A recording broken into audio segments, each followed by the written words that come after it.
11 de setembro de 2001. Terroristas que se autoproclamam guerreiros de Deus atacam os cruzados do Ocidente. Duas religiões que pregam a paz, mas travam guerras ao longo da história.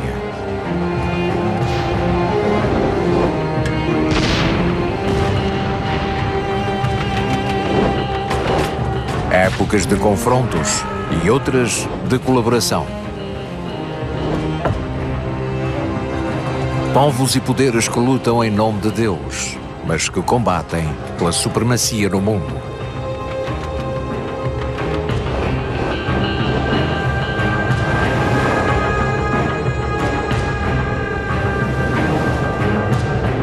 Decorre o século XIX. Os europeus dominam o mundo islâmico, mas os muçulmanos lutam pela liberdade. O imperador alemão quer aproveitar-se disso. O Kaiser Guilherme II procura uma aliança com o sultão turco antes da Primeira Guerra Mundial. Juntos planeiam desencadear uma jihad contra britânicos e outros inimigos.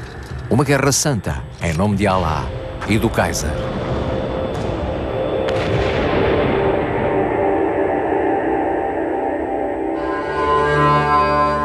Jerusalém, cidade santa de judeus, cristãos e muçulmanos. Uma cidade adorada e extremamente disputada durante séculos.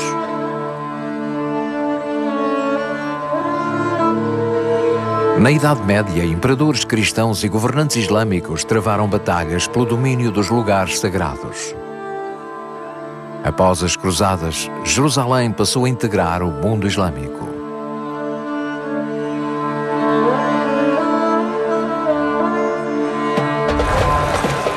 A 29 de outubro de 1898, toda a cidade festeja. O povo saiu para receber um visitante proeminente. Pela primeira vez em 670 anos, um monarca cristão visita Jerusalém.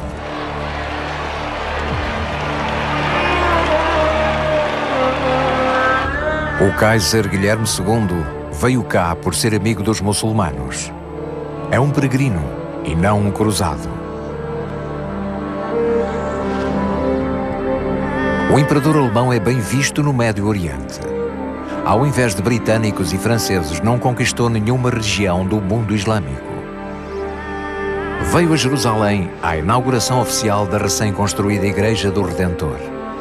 O imperador, que também é chefe da Igreja Luterana da Prússia, requereu pessoalmente a sua construção.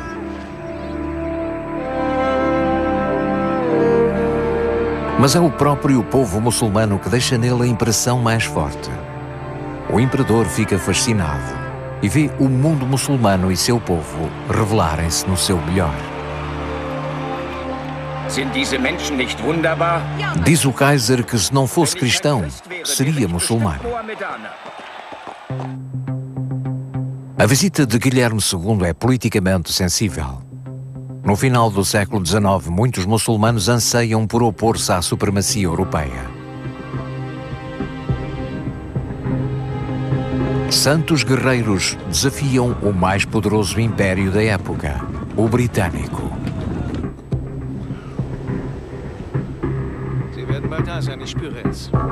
No Sudão e no Egito, dominados pelos britânicos, um exército mal equipado de agricultores e pastores deixa na sua esteira um rasto de sangue.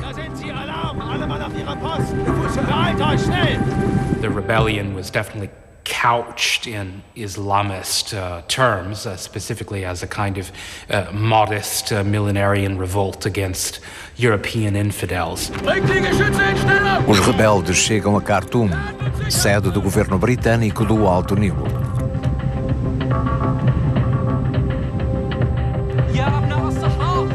Seguem o seu líder carismático, Muhammad Ahmad. Creem que ele foi enviado por Allah para libertar o país. Muhammad Ahmad of Dongola province declared himself the Mahdi, which is to say the rightly guided one, a kind of prophet to usher in the end times for Islam. Khartoum cai a 26 de janeiro de 1885. Um traidor abre os portões da cidade. Os rebeldes deixam os defensores num banho de sangue. A Guerra Mahdista é a primeira rebelião bem-sucedida contra uma potência colonial em África. Uma revolta em nome de Allah.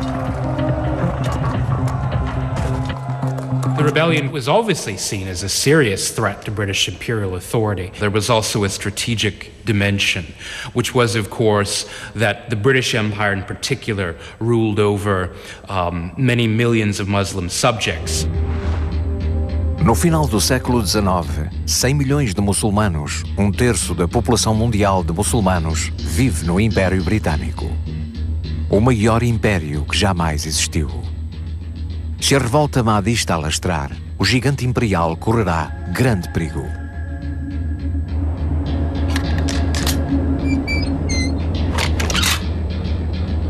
Londres está apostada em fazer do Sudão um exemplo, mas só em 1898, 18 anos após o começo das hostilidades, o exército britânico consegue acabar com a força rebelde em Omdurman, no Sudão. Os britânicos estão armados com uma nova arma, a metralhadora.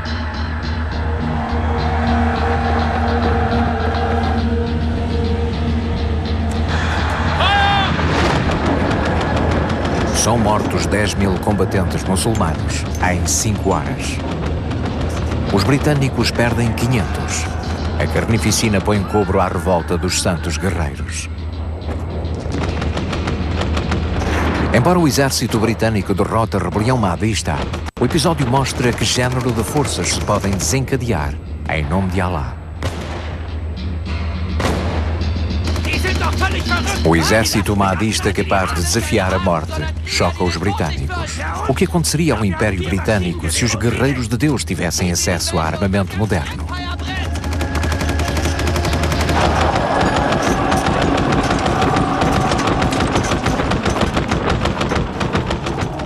Es gab Anfang des 20. Jahrhunderts eine regelrechte Dschihad-Angst unter den Engländern und unter den Franzosen. Sie waren sich sehr der Tatsache bewusst, dass ihre Herrschaft über die Muslime eine potenzielle Gefahr darstellte, wenn sich Muslime zum Aufstand bereit fanden. Und diese Angst durchzog auch schon die zeitgenössische Publizistik. Mas, gradualmente, os britânicos também passam a considerar uma ameaça o imperador alemão, Guilherme II. O Império Alemão tornou-se um concorrente poderoso, militar e economicamente. Em escassas 2 décadas, a indústria alemã suplantou a britânica. O ambicioso Kaiser até tenciona desafiar os britânicos no seu próprio domínio, no mar. Encomenda a construção de uma frota naval de força igual à da Marinha Britânica. A seguir, Guilherme II aumenta ainda mais a tensão. Nesta corrida à influência e ao domínio dos mercados, o Kaiser aposta num novo aliado: o mundo islâmico.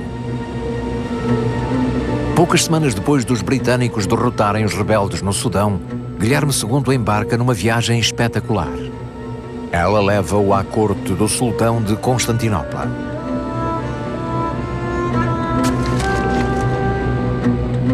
Abdulhamid II sabe que os europeus, sobretudo a Grã-Bretanha e a Rússia, apenas aguardam um momento propício para poderem colher o seu império em desagregação. O homem forte da Alemanha chega na altura ideal. É parceiro fiável, pois não tem ambições territoriais no Médio Oriente.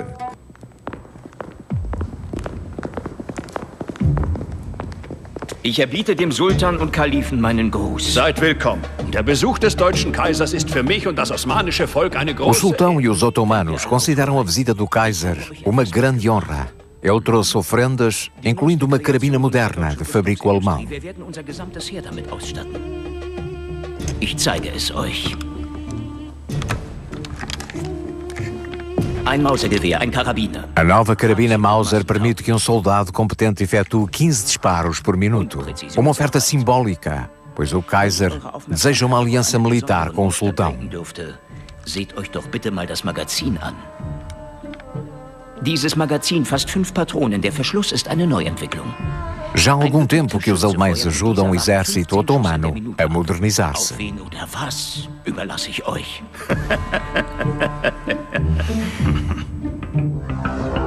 O sultão governa um império enorme que inclui os lugares sagrados de Medina, Meca e Jerusalém. Mas esse império já sofreu inúmeras falências de Estado.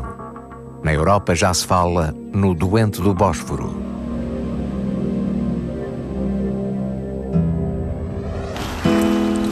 Não são só os governos europeus que esperam lucrar com o declínio desta antiga potência mundial. O jornalista judeu Theodor Herzl também vê uma oportunidade. Herzl representa o movimento dos sionistas. É sua ambição fundarem um Estado judaico na Palestina. No seu livro O Estado Judaico, Herzl explica porque é que os judeus desejam uma pátria. Acompanha o Kaiser Guilherme II ao Médio Oriente. Espera que o monarca apoie o seu plano. Perto de Jerusalém, talvez até haja oportunidade para um encontro cara a cara. Der Kaiser ist bereit, Sie zu empfangen. Herzl está com sorte. O Kaiser concede-lhe uma audiência. Herzl, setzen Sie sich. Ist das nicht ein herrlicher Anblick? Wem sagen Sie das? Dieses Land ist Herzl queixa-se que os judeus andam a ser ostracizados e perseguidos na Europa e de que lhes estão vedados os escalões superiores da sociedade. Um Estado judaico na Palestina daria aos judeus liberdades que lhes têm faltado. Könnten wir einen eigenen Staat aufbauen und unser Volk könnte sich frei entfalten. Mein guter Herzl, ich verstehe Sie ja. O Kaiser compreende o sonho de Herzl de ter uma pátria na Palestina, mas levará tempo a conseguir o seu objetivo. Wir müssen sehr vorsichtig mit dem Sultan umgehen.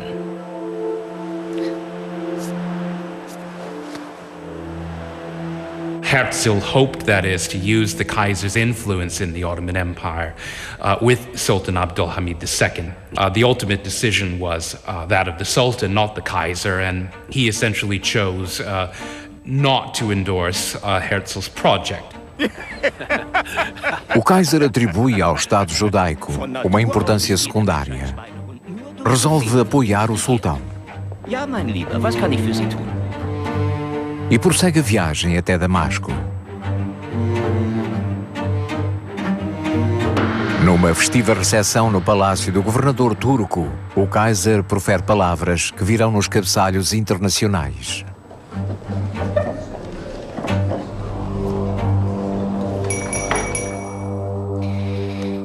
Möge der Sultan Guilherme II assegura ao sultão que o Kaiser será sempre amigo dos 300 milhões de muçulmanos de todo o mundo. Zu allen Zeiten der deutsche Kaiser Ihr Freund sein wird.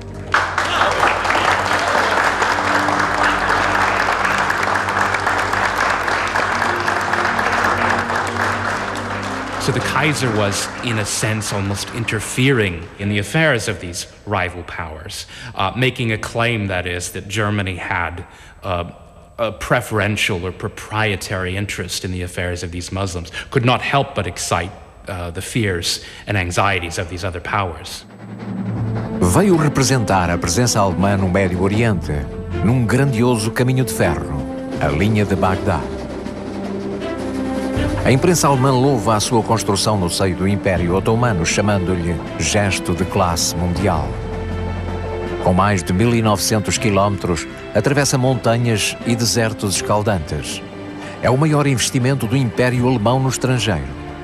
Os apoios financeiros têm garantidos um rendimento proveniente do transporte ferroviário e direitos de exploração de petróleo até 20 quilómetros de cada lado da linha, nos 99 anos seguintes.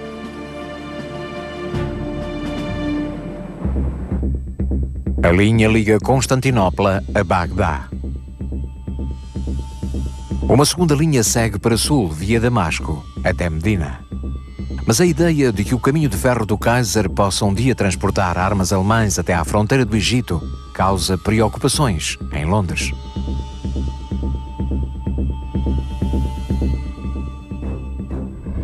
A principal artéria do Império Britânico, O canal de Suez atravessa o Egito, dominado pelos britânicos. É vital para encurtar a rota para a Índia.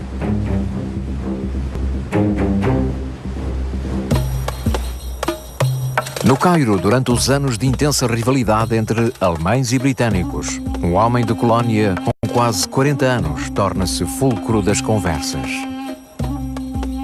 Chama-se Max von Oppenheim.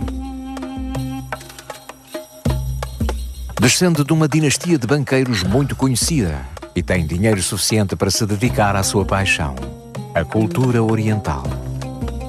Possui uma casa na cidade do Cairo e fala árabe fluentemente. Filho de uma família judaica, converte-se ao catolicismo. Oppenheim também gosta de satisfazer os seus desejos eróticos. Casa temporariamente com jovens locais. Prática aceite pela lei islâmica. Ah, Abdullah. Schon zurück? Ich sehe, Sie sind fündig geworden. Sie untertreiben. Oppenheim pediu ao criado que procurasse uma mulher do seu agrado para com ela partilhar o leito. Schöner als der Mond, wie der Dichter sagt. Das ist kein Mädchen, Herr, das ist ein Juwel. Sie ist kein Juwel, sie ist ein Kronjuwel. Wie heißt du, mein Engel? Jamila. Jamila, die Schöne. Ein A vielversprechender jovem Name. não será a única. Sie sehen? Na los, mein Teufel. Nas suas memórias, Oppenheim gaba-se de nenhuma das mulheres temporárias o ter rejeitado, embora tivessem o direito de fazê-lo. E que a melhor forma de aprender o árabe era na cama.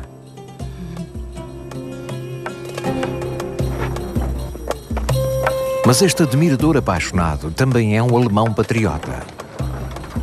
Conhece em primeira mão o mundo islâmico e oferece os seus serviços ao governo. Em 1896, Oppenheim garante uma posição segura no Ministério dos Negócios Estrangeiros alemão, no Cairo. Descreve em sua função como a de observador sistemático do mundo islâmico. Gibt es irgendwelche Neuigkeiten? Schon gehört? Der Besuch des Kaisers. Oppenheim recolhe informações da resistência egípcia à ocupação britânica. Envia regularmente relatórios para Berlim. Os britânicos no Cairo não tardam a tratá-lo por o espião do Kaiser. Der Wichtigkeit für uns. Die Engländer werden langsam misstrauisch. Sollen sie. Was schert es uns?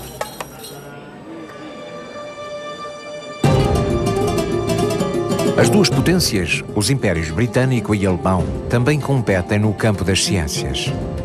Oppenheim participa numa corrida arqueológica para a descoberta de locais antigos. Escava um palácio com 3.000 anos que encontra por acaso.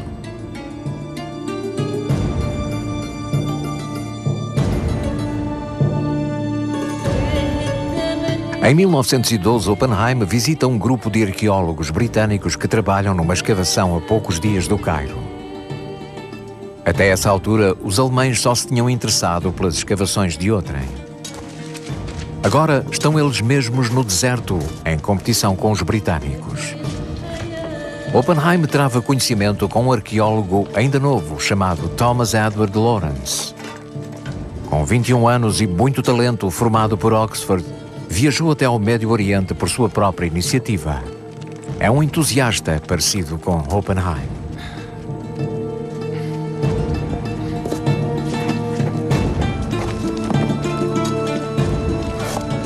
Das ist die interessanteste und wichtigste Ausgrabung, die ich jemals gesehen habe.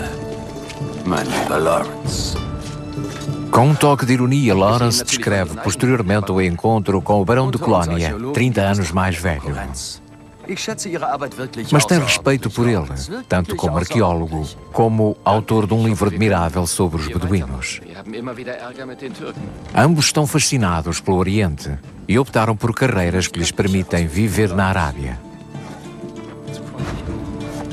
Os dois homens não podem prever que em breve serão inimigos declarados e que os dois vão tentar ganhar a guerra no Médio Oriente, cada um para o seu país. Em agosto de 1914, estala a Primeira Guerra Mundial. O Kaiser isolou a Alemanha do resto da Europa. França, Grã-Bretanha e Rússia formaram uma aliança contra um império alemão. Apesar disso, mantém-se uma sensação de confiança.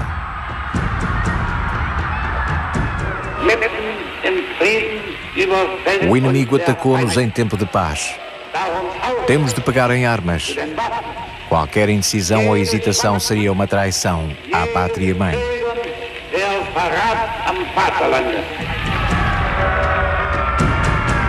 Os alemães gizam o plano Schlieffen. O objetivo é derrotar rapidamente os franceses e depois concentrarem-se na luta contra a Rússia.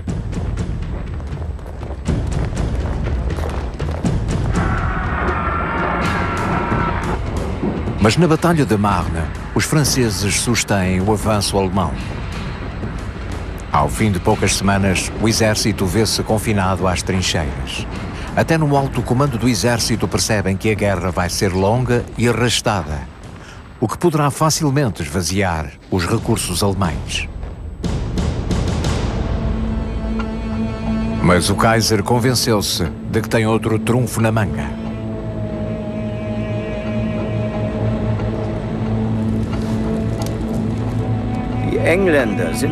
Guilherme considera os ingleses um país de comerciantes sem escrúpulos. Vai incentivar o mundo islâmico a revoltar-se contra a Grã-Bretanha. Das Deutsche Reich war militärisch auf die Führung eines Zwei-Fronten-Kriegs, wie er sich jetzt eingestellt hatte, nicht vorbereitet. Einen Ausweg aus dem Dilemma sah man in der Eröffnung einer dritten Front im Orient. Das heißt, man hoffte, mit der Unterstützung von mehreren Millionen Muslime diesen Krieg zu gewinnen. Max Oppenheim partilha o ponto de vista do Kaiser. Trabalhando diretamente com o Ministério dos Negócios Estrangeiros em Berlim, rascunha um documento baseado nas suas crenças há muito adquiridas. Escreve: primeiro e acima de tudo temos de pensar no fortalecimento das forças do Islão e no modo como usá-las em nossa defesa. A perfídia dos nossos inimigos autoriza-nos a utilizar todos os meios disponíveis. Die Perfidie unserer Gegner gibt uns zudem das Recht, zu jedem Mittel zu greifen. A teoria de Oppenheim era a seguinte: se os muçulmanos se rebelarem nas colónias, a Grã-Bretanha e a França terão de transferir para elas efetivos a lutar na frente europeia. Für England ein furchtbarer Schlag. Tun wir alles. Arbeiten wir vereint. A intervenção do Islão na guerra seria um golpe terrível nos ingleses. Façamos o que pudermos para garantir que tal golpe seja fatal. Ausrufungszeichen.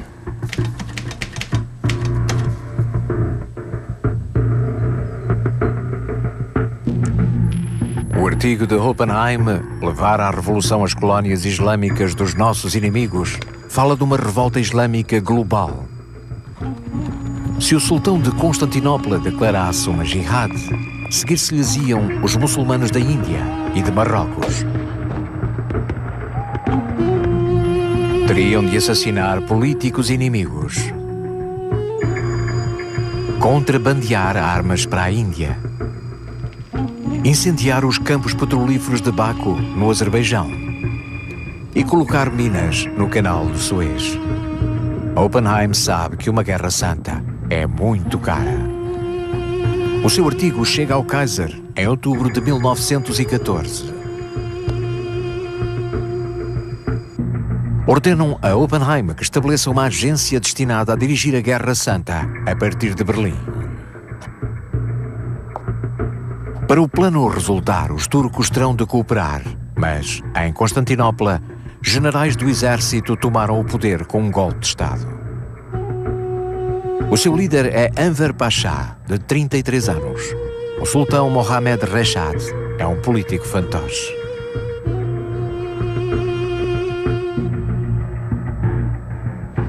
Em novembro de 1914, Enver anuncia oficialmente uma aliança com a Alemanha. No mesmo dia, o sultão declara a jihad. É a primeira vitória dos estrategas de Berlim. Oppenheim anuncia que o sultão declarou a jihad. O dirigente otomano ordenou aos soldados que atacassem os infiéis. E possa Allah abençoar as suas espadas e amaldiçoar os ingleses. Möge Allah euren Kampf segnen und eure Schwerter schaffen. Bravo! Bravo! Bravo! Bravo! Bravo! Ja! Bravo! Jetzt wehe euch, ihr Engländer! Man spricht beim Dschihad von 1914 vom Dschihad made in Germany. Das islamische Recht musste extra auf die Bedürfnisse des Deutschen Reiches zugeschnittene Dschihad-Führung neu ausgerichtet werden. Das macht diesen Dschihad so besonders. Er war ferngesteuert. Unsere Aktivitäten sind mittlerweile weltumspannend. E o oficial alemão dela encarregada põe tudo em movimento, com o objetivo de desencadear uma revolta islâmica global. Envia-se uma expedição alemã ao Afeganistão para convencer o líder muçulmano do país a declarar guerra à Índia Britânica. Was haben wir am Hindukusch verloren? Os planos de Oppenheim em prol de um levantamento muçulmano têm essa dimensão global. A política externa alemã inclui uma guerra contra os britânicos no Hindukusch. Die zweite Dimension dieser Dschihad-Strategie zielte natürlich auf Indien ab. Man hoffte, dass die indischen Muslime sich massiv gegen die britischen Kolonialherren erheben würden. Aber natürlich war Indien fest unter britischer Kontrolle und die Muslime auch dort nur eine Minderheit. Vão a caminho do Afeganistão agentes alemães para convencer o dirigente do país a declarar guerra à Índia Britânica. Planeia-se bloquear o canal de Suez, afundando intencionalmente um navio mercante. Submarinos alemães entregam na Líbia armas aos rebeldes senúsis.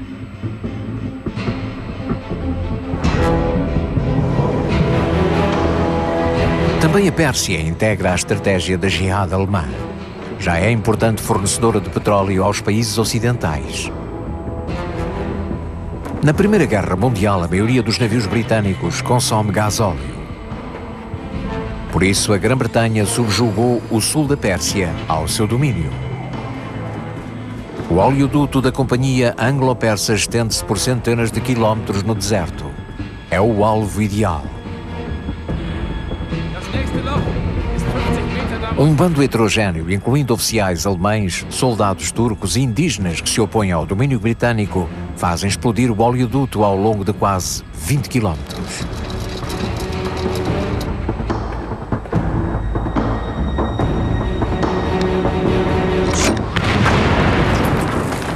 Segundo estimativas britânicas, perdem-se 300 milhões de litros de petróleo.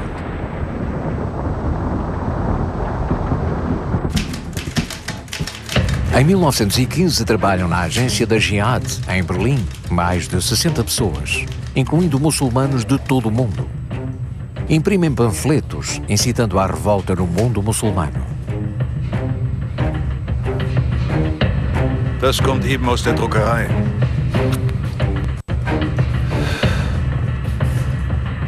Gut. Sehr gut. Oppenheim faz publicar um ensaio intitulado Jihad. Explica o seu ponto de vista sobre a Guerra Santa.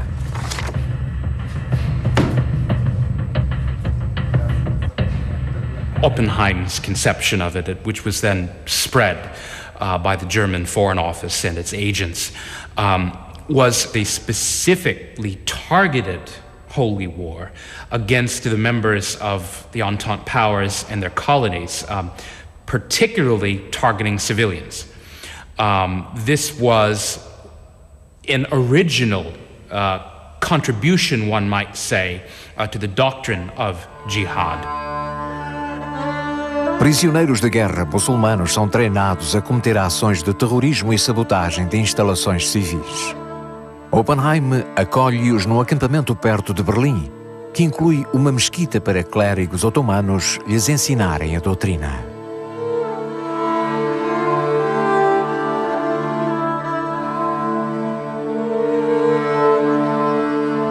Mas é impossível desencadear uma guerra santa só a partir de Berlim.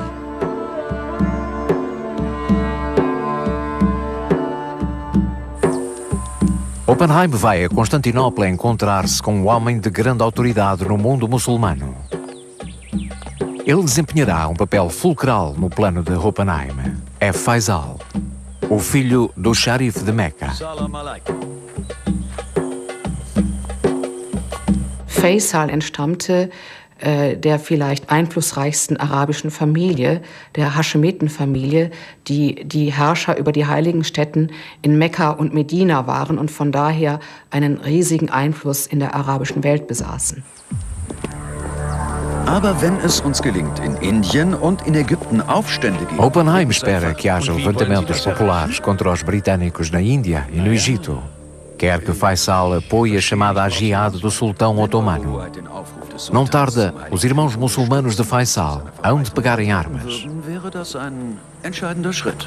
Ich bin sicher, dann würden eure Glaubensbrüder schon bald zu den Waffen greifen. Bitte nehmen Sie doch Platz. Danke. Ich wäre kein guter Moslem, wenn ich... Faisal recusa-se a permitir que muçulmanos armados apenas de espadas lutem contra metralhadoras britânicas. O número de baixas seria terrível. Mas seria muito diferente se Oppenheim fornecesse dinheiro e armas modernas. Mas Oppenheim não sabe que esta poderosa família de Meca faz jogo duplo. O pai de Faisal, o Sharif Hussein, mantém contactos com os britânicos. Darüber lässt sich reden. Mit der Bahn könnten wir Oppenheim quer que os alemães forneçam artilharia a Faisal. Sharif Hussein, homem que alega ser descendente direto do profeta Maomé, sonha com o restabelecimento do reino do profeta em Meca. Também em segredo, Hussein mantém contactos com oficiais britânicos no Egito. Desde o começo da guerra que um velho conhecido de Oppenheim trabalha aqui para os serviços secretos britânicos. Thomas Edward Lawrence. Uli, hören Sie sich das an. Londres garantiu por escrito ao Sharif Hussein que a Grã-Bretanha reconhecerá a independência da Arábia. Großbritannien ist bereit, die Unabhängigkeit der Araber anzuerkennen. Na wunderbar. É promessa feita sob a pressão da guerra. Os britânicos precisam de aliados contra os turcos. Se irão entregar aos árabes os territórios conquistados aos turcos, já é outra questão.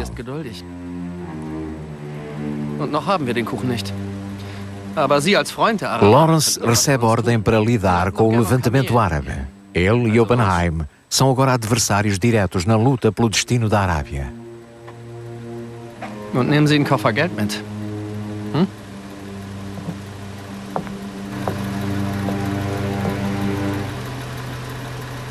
O plano britânico resulta. No verão de 1916, aliciado pela promessa de independência futura, Hussein vira-se oficialmente contra o sultão de Constantinopla.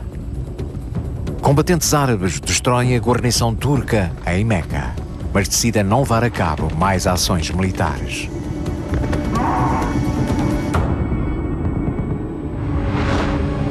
Hussein e o filho Faisal querem unificar as regiões árabes do Império Otomano. Também tencionam expulsar os turcos, que há muito consideram dirigentes estrangeiros. Enviam Lawrence à Península Arábica para contactar as forças rebeldes e revigorar o levantamento com a ajuda de Faisal. É o começo de uma carreira que o tornará famoso em todo o mundo.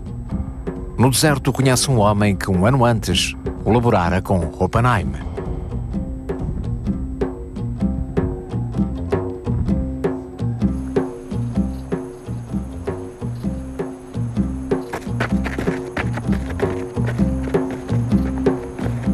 Nun, eure Waffen sind gut. Aber ohne Geld werden die Beduinen... Londres conferiu a Lawrence toda a autoridade de que precisava para ele se poder tornar parceiro mais aliciante aos olhos do cheque. Pode oferecer-lhe armas, conselheiros militares e dinheiro. Und für Geld.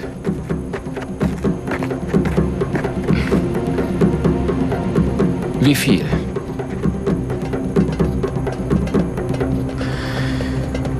$200.000 Pfund Sterling.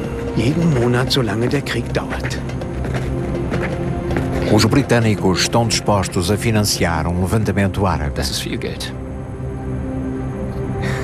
200.000 libras esterlinas por mês para mobilizar Faisal e seus guerreiros beduínos contra os turcos e os alemães. Sie ist unbezahlbar.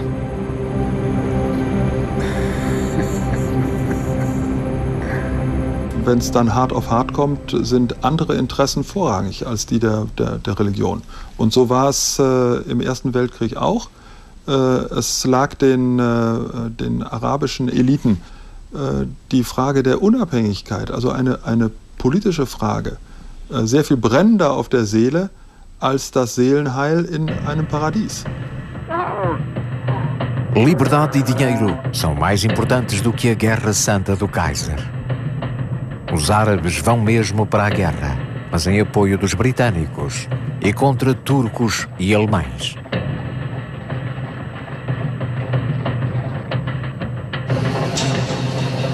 Lawrence sabe que numa guerra aberta os seus combatentes beduínos são mais fracos do que os turcos. A força dos beduínos reside na tática de guerrilha. O elo mais fraco na defesa turca é o caminho de ferro construído pelos alemães. É o alvo ideal de um ataque. Os beduínos, homens do deserto, conseguem atacar vindos do nada para depois desaparecerem de novo.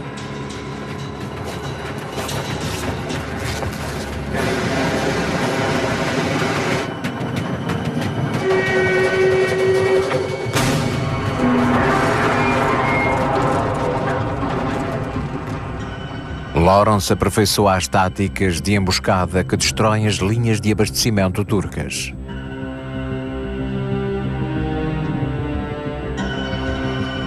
No final de 1916, todas as forças otomanas batem em retirada. Do Egito, uma força expedicionária inglesa avança para norte. Em dezembro de 1917, os britânicos chegam a Jerusalém. As tropas do sultão e seus comandantes alemães abandonam as suas posições sem resistência. A 9 de dezembro, os vencedores marcham pelas ruas e vielas da Cidade Santa. Lawrence comemora a vitória sobre os turcos e os alemães, mas sabe que não pode festejar durante muito tempo.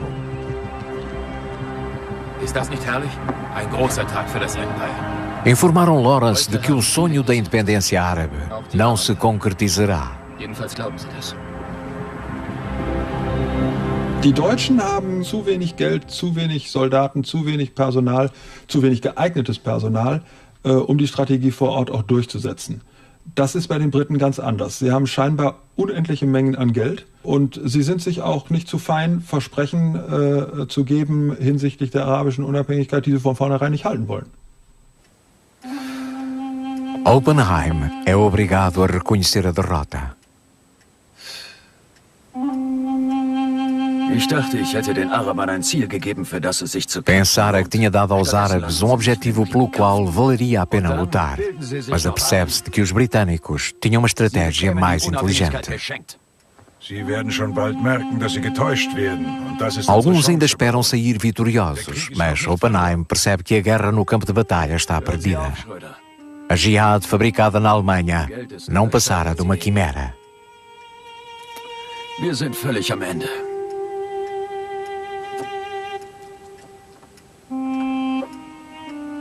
Ausgeblutet. Das Spiel ist aus.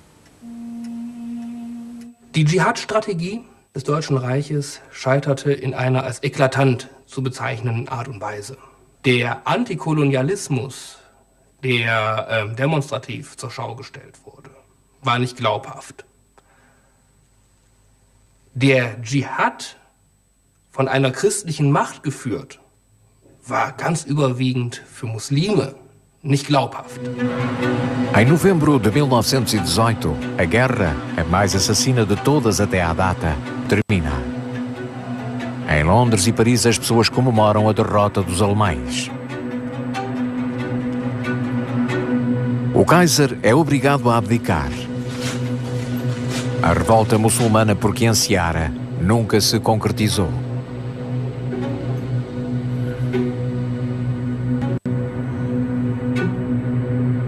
Os vitoriosos reúnem-se em Versalhes para negociar a nova ordem mundial. O destino da Alemanha e o do Médio Oriente estão na agenda. Mas quaisquer juramentos feitos durante a guerra são imediatamente esquecidos. Os árabes já não têm voz.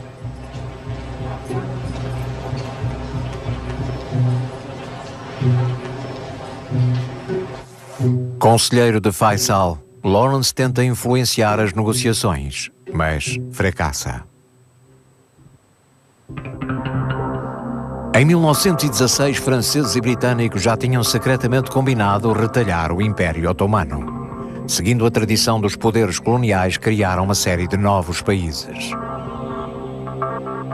O Líbano atual e a Síria ficam sob domínio francês. O Iraque, Transjordânia e Palestina sob o britânico. Es gibt ja Anekdoten, aber da ist auch ein wahrer historischer Kern dran, dass ein Engländer und ein Franzose ziemlich besoffen in einem Zelt die Grenzen des modernen Nahen Ostens einfach mal geradlinig mit dem Lineal gezogen haben. Dass diese Grenzen natürlich enorme Konsequenzen haben, ist klar. Die Folgen sind Teilungen von Stämmen, Teilungen von ethnischen Gruppen, völlig unlogische geografische Verhältnisse. Und das erschwert natürlich den Leuten im Nahen Osten bis heute das Leben. Faisal sonhara em vão com um reino árabe unificado. Depois da guerra em Damasco, autoproclamava-se rei da Síria. Mas os franceses expulsam-no. Depois, com a autorização dos ingleses, consegue ocupar o trono do Iraque nos anos 20. Morre em 1933. O que se passou na esteira da Primeira Guerra Mundial deixou Thomas Edward Lawrence profundamente desiludido. Recusa todas as honrarias e ofertas de altos cargos. Prefere escrever um relato da revolta árabe.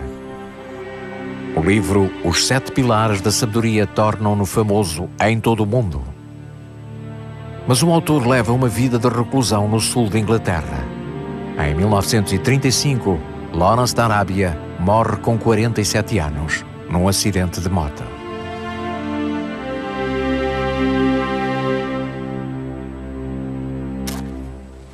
Max von Oppenheim sobrevive muitos anos ao opositor britânico.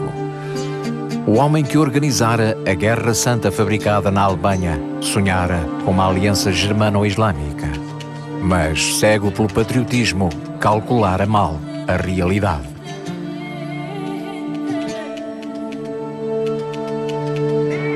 Oppenheim tem em Berlim um museu com as suas descobertas arqueológicas que publicita no ecrã.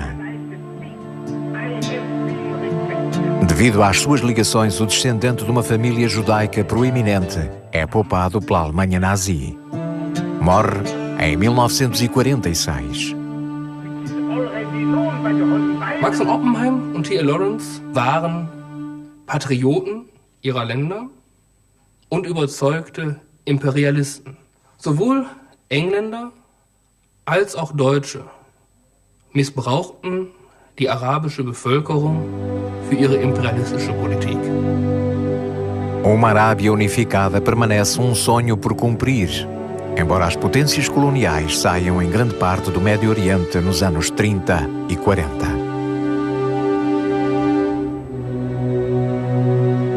É a visão de outro interveniente que se torna realidade.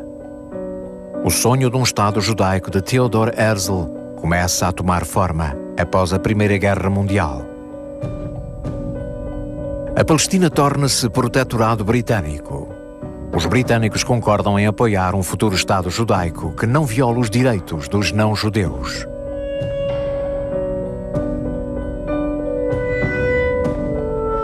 Uma tarefa extremamente difícil. Há oposição aos britânicos e aos judeus entre a população árabe. As autoridades britânicas prendem os cabecilhas do movimento em prol da independência árabe. A visão de uma coexistência pacífica entre judeus e árabes na Palestina não se concretiza.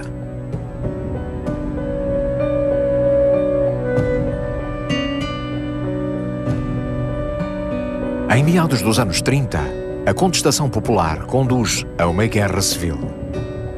Os britânicos vêem-se entre duas linhas de frente. Há combates entre milícias judaicas e árabes. Morrem 5.000 árabes, 400 judeus e 200 britânicos. Após a Segunda Guerra Mundial, muitos sobreviventes do Holocausto mudam-se para a Palestina. Os britânicos retiram e, em 14 de maio de 1948, Ben-Gurion declara a independência do Estado de Israel.